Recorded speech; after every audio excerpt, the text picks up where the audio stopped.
Hello, my name is Ashley Rubio, and I will be going over the Madonna and Child, the artwork from the Byzantine era versus the early 1300s Italian Renaissance depiction of the Madonna and Child.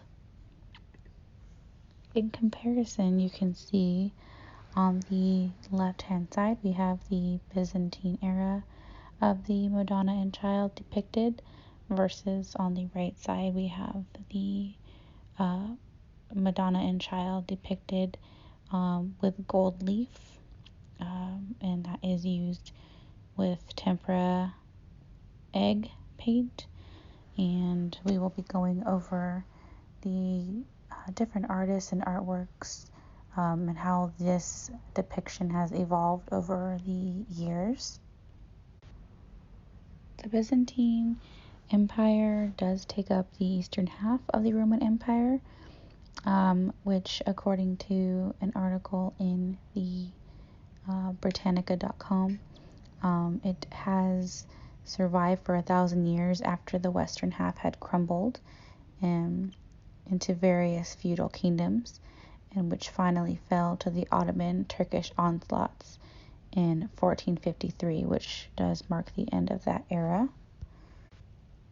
Pictured here, you can see the Virgin Mary holding the Jesus Christ depiction, and it is the mosaic from the early 9th century Byzantine.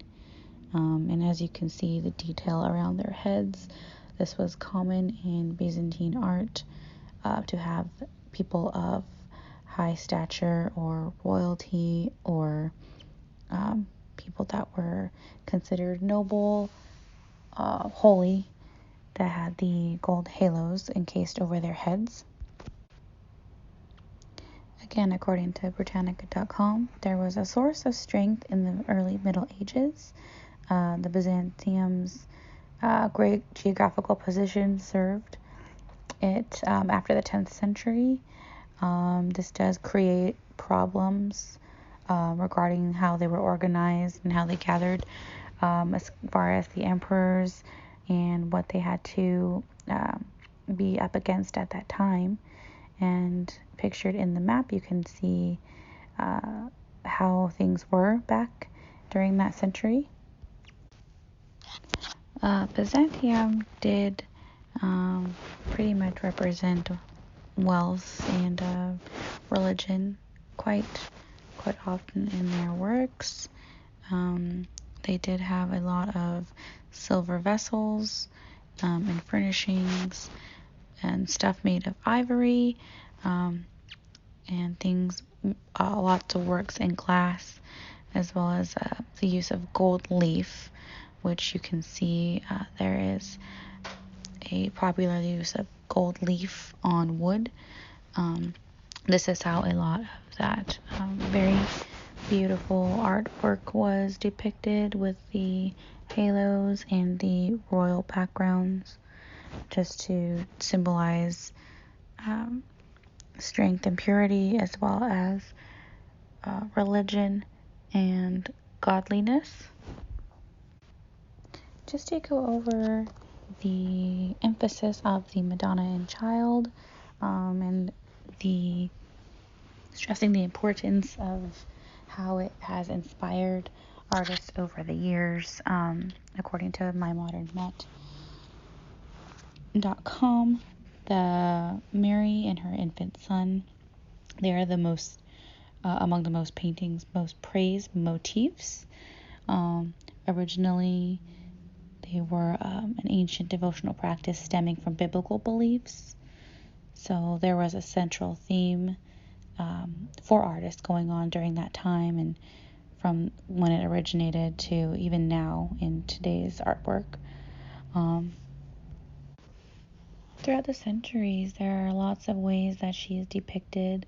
According to my Modern Met, quote, "When the works include Jesus, Madonna can be seen as a full-length figure holding the baby, who raises his hand in benediction, often toward the viewer.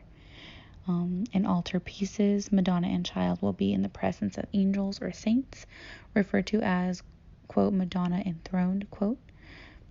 There are other pieces, particularly created in the 14th century, where Mary is sitting on the ground or a low cushion. And these are depicted as her being more maternal, as more of a mother and her baby, versus her being the Virgin Mary and Jesus Christ as separate entities. Duccio, the artist who created the Madonna and Child pictured here, ca 1300. This was adapted in the Middle Ages, so there was kind of a Byzantine aesthetic to his own style, as you can probably look up and research in his own artworks.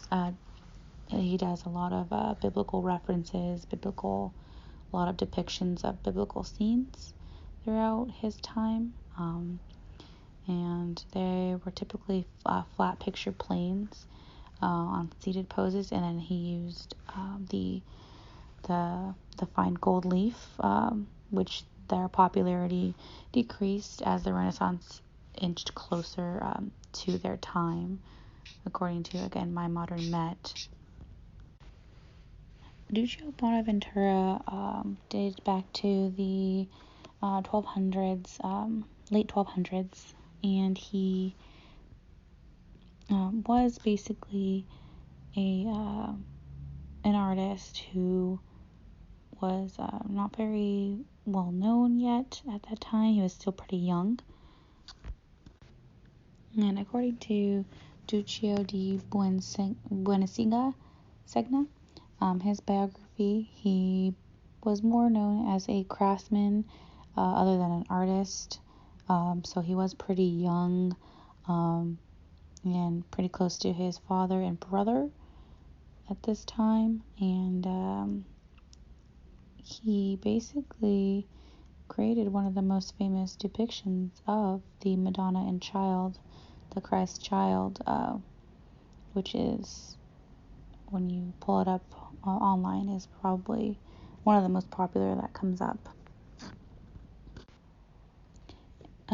Italy during this time, according to lifeinitaly.com, many parts of Europe were experiencing good economic growth. It was the end of the Dark Ages.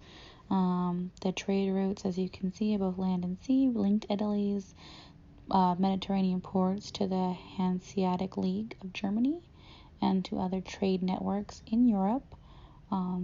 So the Italian cities were growing in terms of power. They were fully independent from the Holy Roman Empire. So they were completely separate from that. They were improving in many, many ways, including art, banks and markets, commerce, things like that. Thank you so much. I hope that you enjoyed this presentation. Please enjoy, and I highly encourage anyone who's interested in this type of art to do further research and look into this, because it is very interesting. You can read about it for hours on end. Hello, my name is Ashley Rubio, and I will be going over the